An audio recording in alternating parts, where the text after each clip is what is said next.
The ghost man who walked in the middle of the road. So we got Michael Myers in the background. All ready for, that's my Christmas tree. I just put a beard on him. I have the wig, but I'm having a hard time putting it on. And a hat, a Santa's hat.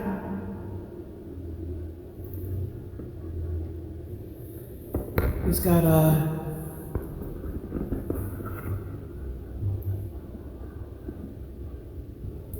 bells and all kinds of stuff on that.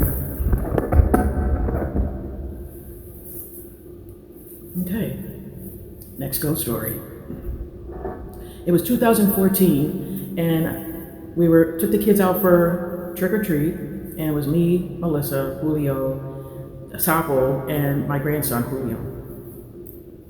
And we were all in the van, and we decided to go for a Halloween ride after that, which we usually do. It's tradition. So let's just ride around, and we end up to the main street where the ferry is in Rocky Hill, on the east side, not the Hartford side, in the Portland Glastonbury side where they had the old drive-in theater. So we're there. We're going down that main street because they dress everything up for Halloween down there, out of houses.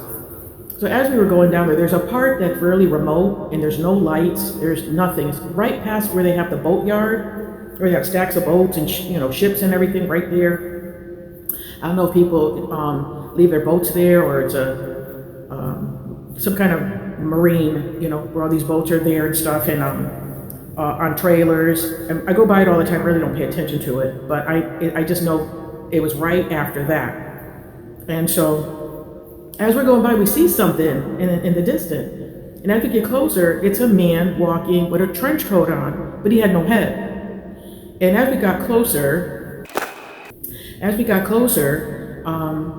and my daughter slowed down because she was driving, slowing down. Now she's on the left, I'm on the right in the back seat with Sabo in his baby chair. And I'm looking over, and as she's going by, we're going like this, watching him. And I remember looking at his face, and his head was so bent down like this that from the back he looked like he had no head. My daughter had to remind me that.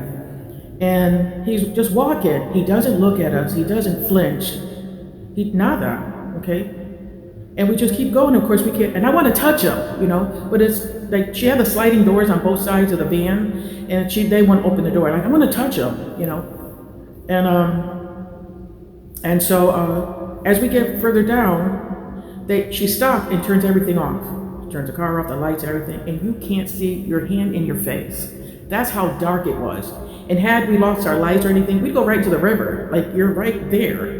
There's trees and stuff, but it's dangerous.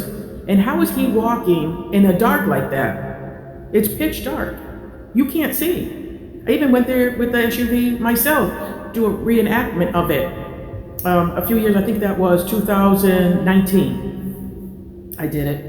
And it's really creepy because it was Halloween night, and I don't understand. You couldn't drive. If something happened to the car, I'm stuck, and you can't see, let alone walk. So I never really did research to see if somebody died on that old Main Street road by the Connecticut River. But he was there. There were witnesses. Like I said, he didn't flinch. He didn't look at us. He just kept walking and walking, and it was kind of sad. But I would have touched him because I wanted to see. I've had experience in interactions with spirits, so I know when you're being touched or my hair being tugged. But David used to touch my hair, and the cats would be like watching. That's another story I'll tell you. That's even more horrifying than the one I'm telling you. So there he is, going down Main Street, just hunched like this, with his head all the way down, and the jacket. This man was walking in the middle of the road. His collar. So we never forgot that. I bring it up sometimes with my daughter, saying he had no head, but it was so bent down. I've never seen him again. I went by there a few times. So we've been there on Halloween, other Halloween nights for a ride, and we've never seen him. So thought you'd enjoy that spooky tale.